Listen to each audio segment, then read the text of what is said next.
In other news, alcohol poisoning and overdoses have been ruled out as the cause of death of 21 teenagers at eNCA Tavern in the Eastern Cape. According to the Eastern Cape Health Department, the alcohol levels found in the blood samples were not lethal amounts. Methanol was also detected in the bodies, but these levels are still being confirmed. We have now received the initial blood results from the lab.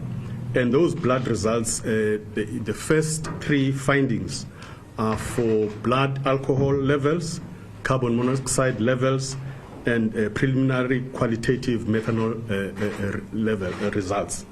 So what we was found is that for blood alcohol levels, the levels ranged from 0.05 grams to 0.26 grams per 100 milliliters, which in itself is not conclusive of lethal toxicology. So at this point in time, we can then say that that might not have been the final cause of death.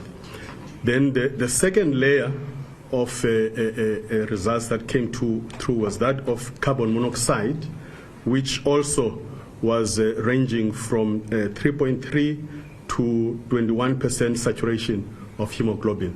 Now, under normal circumstances, you expect toxicology or lethal levels to be above 50%.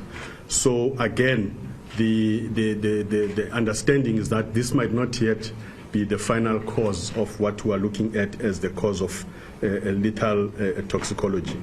The last part that we were looking at this point in time, the results that have come through, is that of methanol.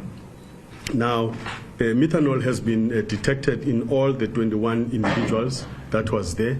However, there is still a progressive analysis of the levels of methanol. The Minister of Police, Begicele, says special teams are still investigating the cause of death of the 21 teenagers. He says they've promised to return to communities to ensure that they don't experience another tragedy. Cele says investigations are ongoing and the Tavern death report at this stage is inconclusive.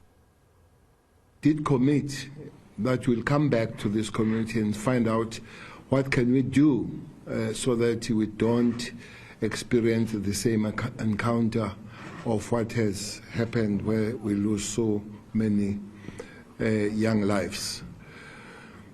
So it's another wing. The other wing of investigation, you know, somebody or some people have been arrested and they'll appear in court again on the 19th of August to go and explain themselves those laws that they broke after the case has been opened by the liquor board and the authorities from that side of life.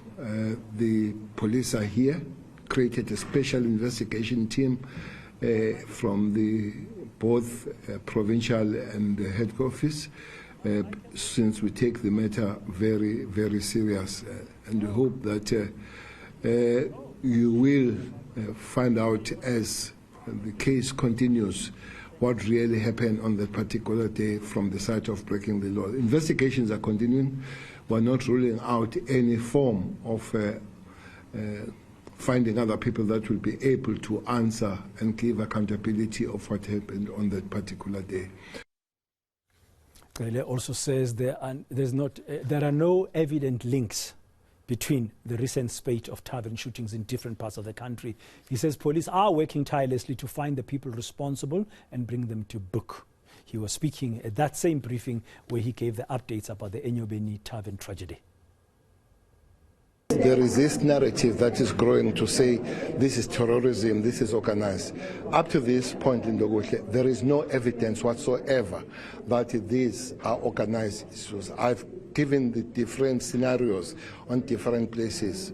Indeed, we are close to arrest in Soweto.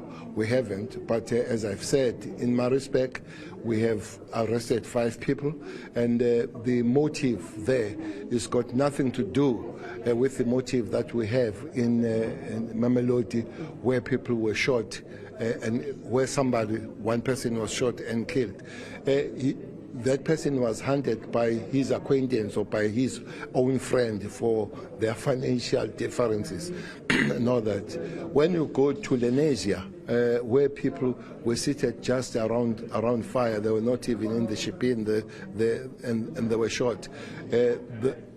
Unfortunately, I think people that died there are foreign nationals. So it's random that coincidental happened on almost similar time, which indeed does bring the fear brought in the community.